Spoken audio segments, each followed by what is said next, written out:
From using Google for everything to chewing gum, here are 10 surprising things that affect your intelligence.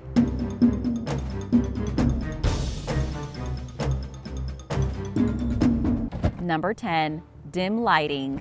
We need light to see, but did you know that a lack of light can also affect how you think?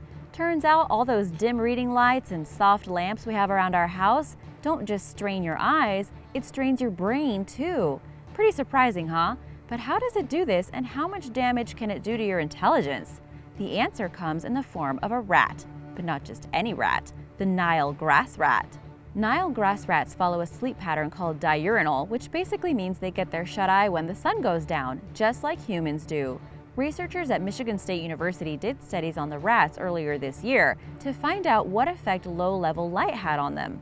They spent 4 weeks putting them in bright light, then 4 weeks in dim light. What they found was that dim light caused a 30% drop in the rat's hippocampal capacity. The hippocampus is a part of the brain that controls memory. Not only were they having trouble remembering things, but the poor little creatures also lost their spatial awareness and generally had a bad time. Further tests are being conducted, but it's believed that dim lighting can actually change the structure of our brain, and not in a good way. Remember to go and switch all your lights on and change those soft glow light bulbs. Number 9. Smartphones. How can smartphones make us less intelligent? While these devices certainly are smart, and so are the people who created them, that doesn't mean that we're smart for using them all the time. And being constantly glued to that little glowing screen can result in some major problems for your intelligence. Your brain might just sit there in your skull not doing very much, but it is a lot like a muscle. Because of this, you should be exercising it regularly.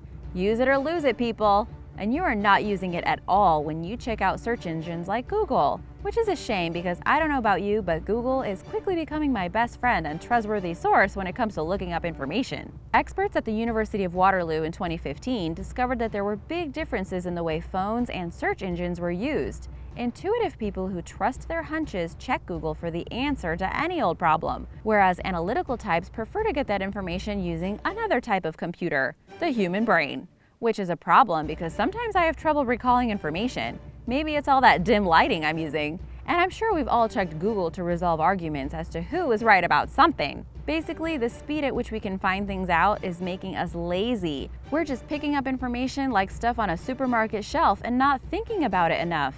Analysis is what's best for the brain, and we're doing less and less of it. Our brain muscle is getting collectively weaker. Number 8. Multitasking. Multitasking is awful. It has become a major buzzword in the workplace, but is doing lots of things at the same time good for your brain?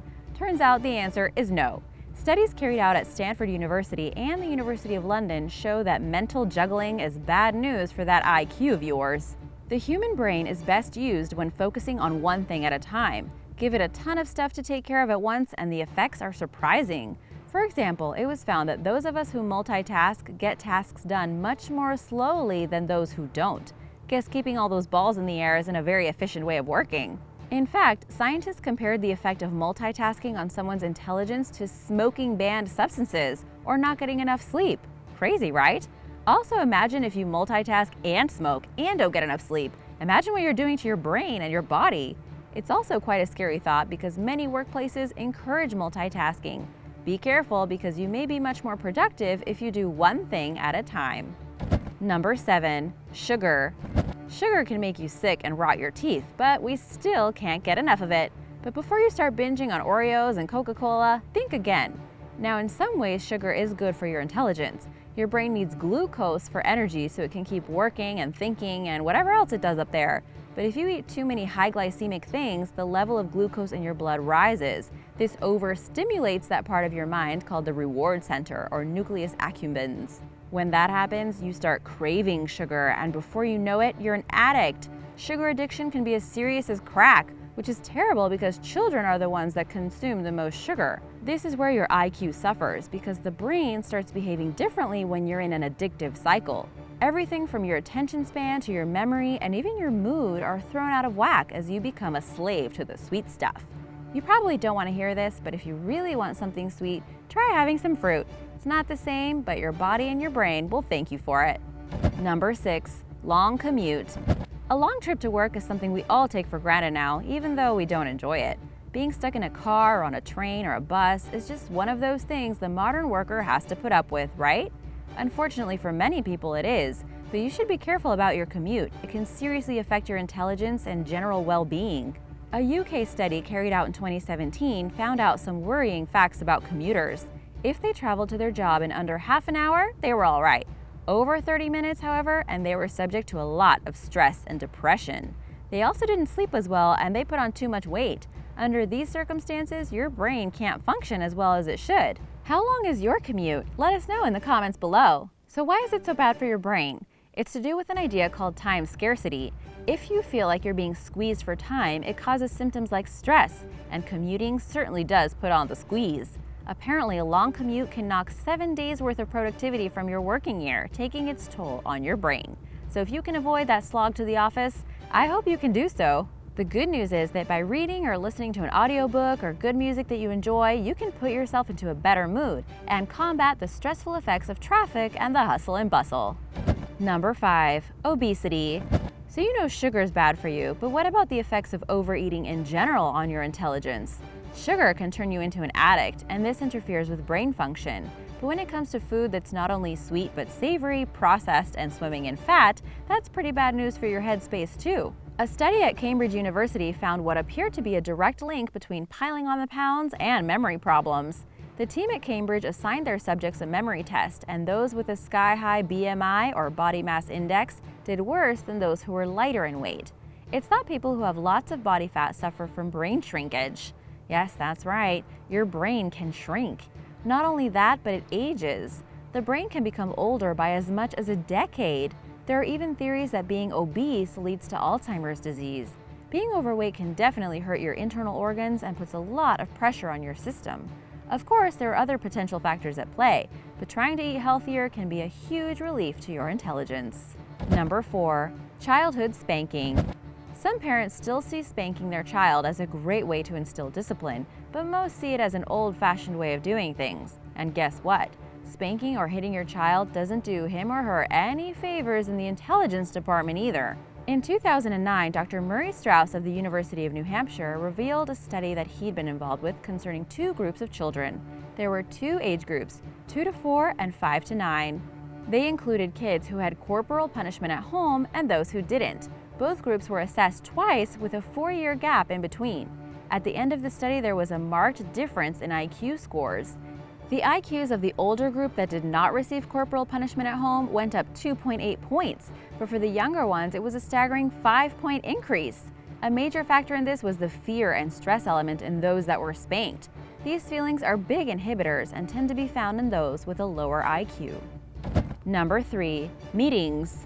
Business meetings are a big part of how a company works. However, they are also a drain on your intelligence. Crazy, right? I mean, I knew they could be boring and no one really likes them, but to hear that they affect your IQ is kind of a surprise, right? The problem with meetings is the group dynamic. People get intimidated by the pecking order and become afraid to express themselves because they're deferring to their superiors. Either that or they're worried they're going to look stupid. Then, if they say the wrong thing and feel stupid, their intelligence drops. Someone's IQ can drop by as much as 15%. Wowzers! In this situation, your cognitive ability is affected. That's your ability to understand things so you don't even pay attention.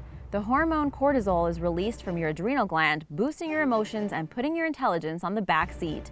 Whoever came up with the idea of meetings must have thought they were onto something good. I mean, meetings are there to encourage people to be productive and all be on the same page. On this evidence, they've done as much harm to the human race as alcohol and cigarettes. Number 2, secondhand smoke. Speaking of cigarettes, as you've just heard, kids who receive corporal punishment are more likely to have a reduced IQ.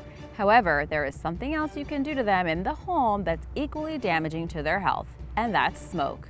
We associate secondhand smoke, or ETS, which stands for environmental tobacco smoke, with diseases like cancer, but a house with cigarettes in it stands a good chance of affecting a child's intelligence. This is based on research conducted by the Cincinnati Children's Environmental Health Center.